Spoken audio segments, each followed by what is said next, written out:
What's going on, guys? Dave with Fixing for Fun. Today we're working on my old Alice Chalmers 620 garden tractor. It's been repowered with a Vanguard 23 horse Briggs & Stratton.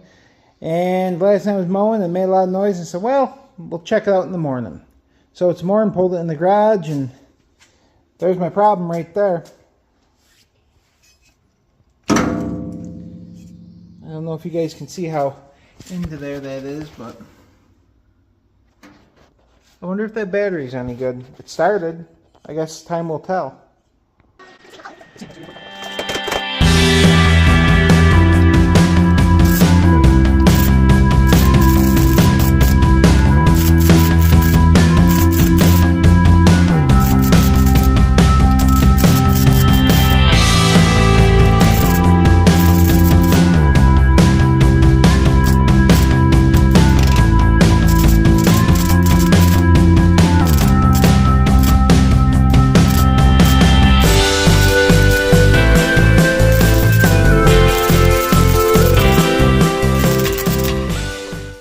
Well, we got the muffler all fixed. I wrote down the date on the battery when it was melted.